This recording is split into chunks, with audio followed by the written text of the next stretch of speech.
When we last left Circleville, Mary Gillispie had just discovered a crude booby trap hidden behind a crude sign on her bus route.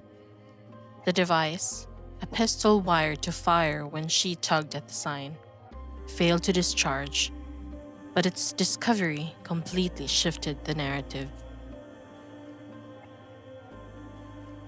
Investigators tracked the gun back to its source. Though its serial number had been scratched away, forensic technicians painstakingly restored it. The weapon pointed to Paul Freshour, Mary's former brother-in-law. Paul admitted the gun was his, but claimed he had lent it out long ago, or perhaps it had been stolen without his knowledge. The timing could not have been worse. Paul and his wife, Karen, Ron Gillispie's sister, were locked in a bitter divorce and had already fractured the family. Suspicion only needed a spark, and now it had a flame. Sheriff Dwight Radcliffe pressed Paul into a handwriting test. Paul complied, confident he had nothing to hide. But the test itself was highly questionable.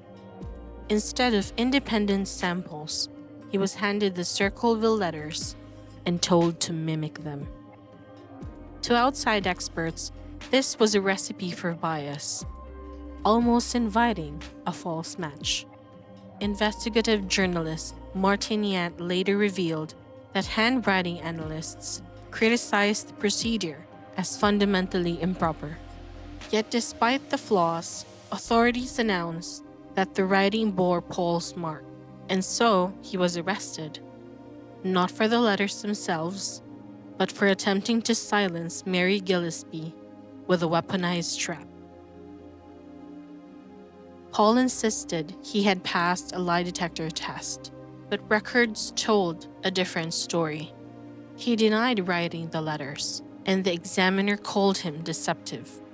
The results were inadmissible in Ohio courts, so the jury never heard them. Still, the very fact that the test existed left a cloud of suspicion hanging over Paul's defense. Paul's trial opened in October 1983, drawing wide local attention and cementing the case in the public imagination. Prosecutors didn't charge him directly with authoring the letters, but they used them as powerful context, weaving them into the larger story of hostility, threats, and revenge. A handwriting specialist testified that the envelopes and documents were all penned by Paul, claiming that the similarities were undeniable and consistent. The defense countered strongly, arguing that the handwriting exam was deeply flawed from the start and that Paul had been unfairly instructed to copy the letters in a way that could easily bias the results. His boss verified he wasn't at his job when the trap was discovered, but it was also pointed out that Paul had a solid alibi for much of the day the trap was planted, and with some neighbors and contractors confirming he was at home where work was being done. The jury, however, was presented with a narrative filled with vivid imagery: a gun traced back to Paul, a bitter divorce, and a trap designed to end a life.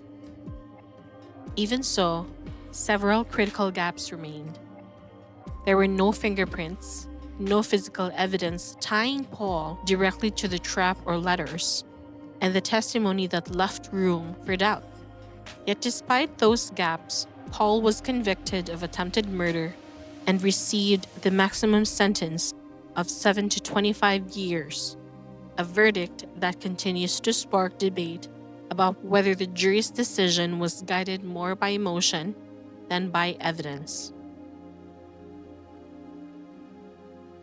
Most believed the letters would stop once Paul was behind bars, but they didn't.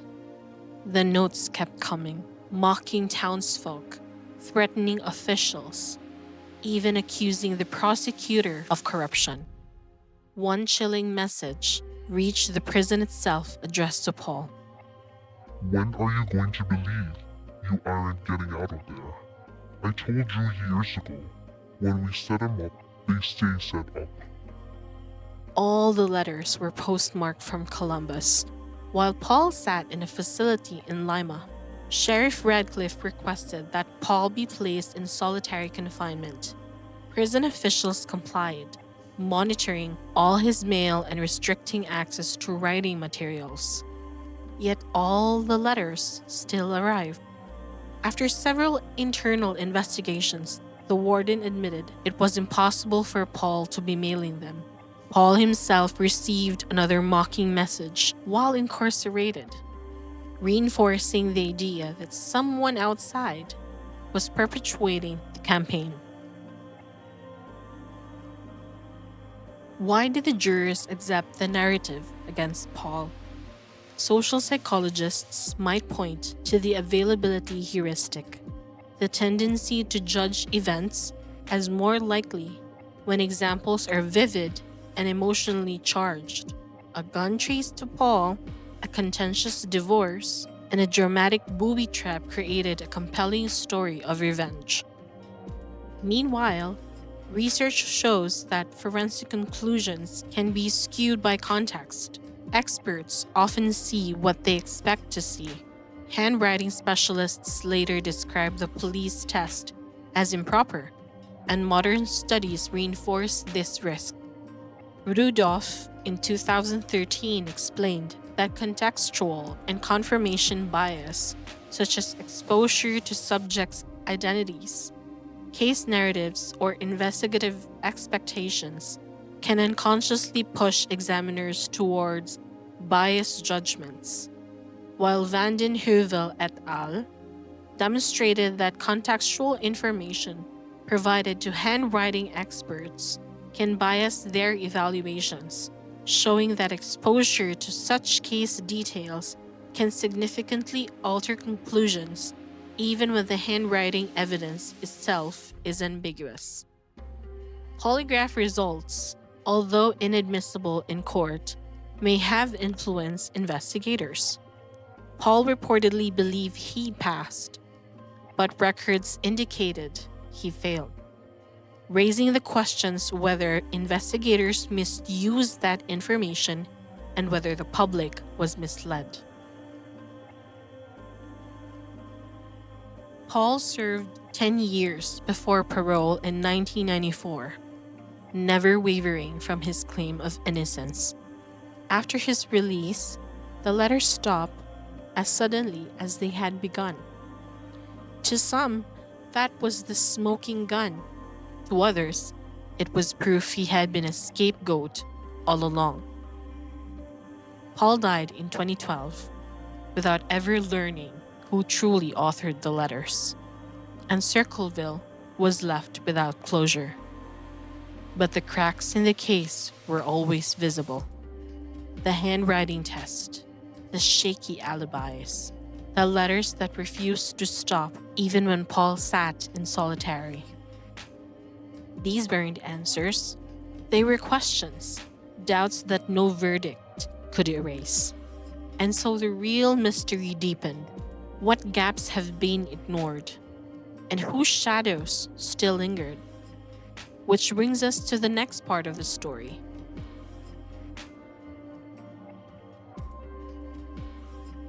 David Longberry was Mary's fellow bus driver. He once made unwanted advances toward her, and she rejected him. When the letters started arriving, Mary began to suspect that Longberry might be the one behind the letters, perhaps fueled by resentment. As a response to the anonymous letter writer, Mary and her family sent their own anonymous letter to the alleged letter writer, hoping it would stop. The harassment paused briefly, but the letter soon returned. Years later, Longberry faced charges involving minors, fled Ohio, and eventually died by suicide in 1999.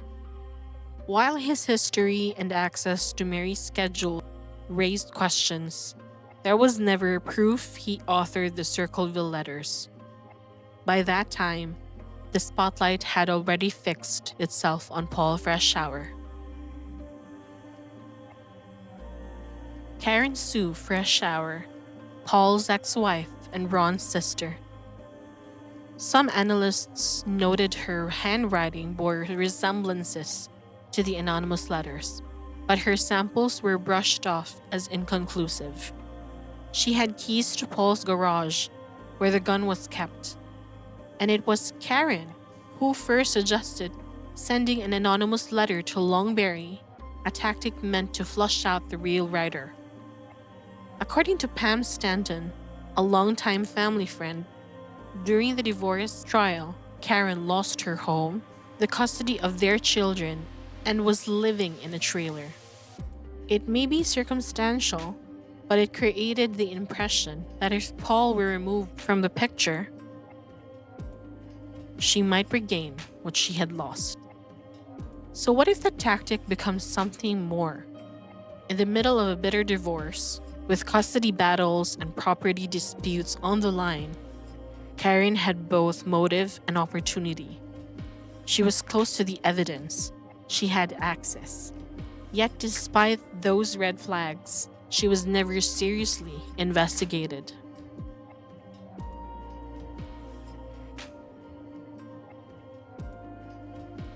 Investigative journalist Martin Yand dug into the Freshour case in the 1990s and uncovered evidence the police had left untouched. Another female bus driver told him that just 20 minutes before Mary discovered the booby trap, she had passed the same stretch of road and spotted a man beside an El Camino. He turned his face away, pretending to relieve himself, but his description didn't fit Paul Freshour. She recalled a large man with sandy hair, nothing like Paul. At the same time, rumors swirled that Karen was seeing a man who matched that description, and locals whispered that her own brother owned an El Camino. Yet there was no police follow-up, no investigation into the vehicle, no pursuit of the lead. Was this a crucial thread ignored? A piece of the puzzle that might have changed everything?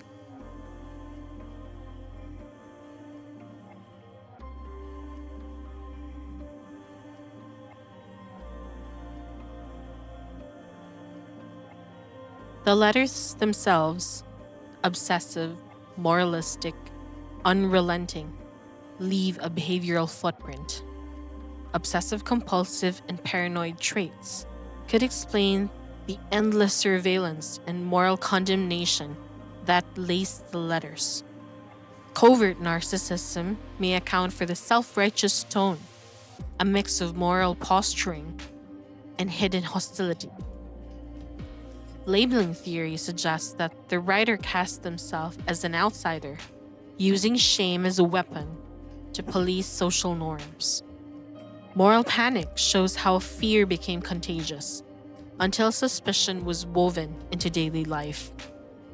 And routine activity theory highlights how an offender could thrive in a small town with no forensic guardrails, no real accountability. None of these frameworks provide a single culprit, but together they sharpen the question: was this righteous outrage, personal revenge, or a deliberate attempt to reshape Circleville's moral compass?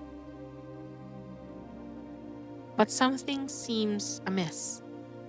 If these traits and social forces truly fueled the Circleville writer, why did the campaign fall silent right after Paul Freshour walked free? Was it coincidence, or another crack in the story that no one dared to question? Which brings us to ask this: was there more than one? Some criminologists suggest the letters may not have been the work of one hand at all, but a pattern of collective deviance without clear coordination. The handwriting shifted, the tone changed, the knowledge deepened. Could others, copycats, accomplices, even family, have joined in, feeding this cycle? Because once fear becomes currency, it rarely stays in one wallet.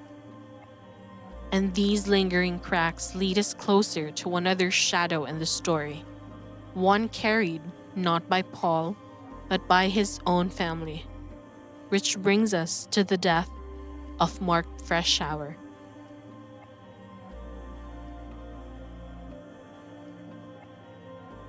Paul and Karen's son, Mark, was trapped in the crossfire of their war. He sided with his mother and never visited Paul in prison, though whispers suggest he may have wanted to. Paul claimed the booby trap gun had been stolen, and in private, Paul suspected his own son, but he never reported it. In 2002, after years of depression, Mark died by suicide. Later, Paul's niece hinted he may have played a role in the booby trap, perhaps even the letters themselves. If that was true, those secrets died with him. Another silence added to Circleville's shadow.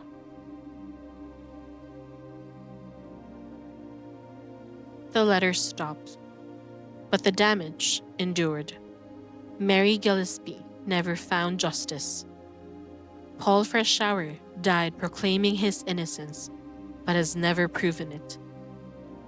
Circleville became another quiet dot on the map, where something unspeakable had happened. A whisper behind the mailbox. A fear that could wear anyone's face. Maybe the writer was never just one person. Maybe they were the town's collective shadow. An echo of what everyone refused to say aloud. What becomes of a town when silence is chosen over truth? When the lie is easier to live with? Was Paul Freshour truly the writer, or simply another casualty in a community that mistook quiet for safety? And if you had lived there, surrounded by whispers and fear, what would you have believed? You've been watching CrimeSynth, where fear isn't just a motive, it's the message.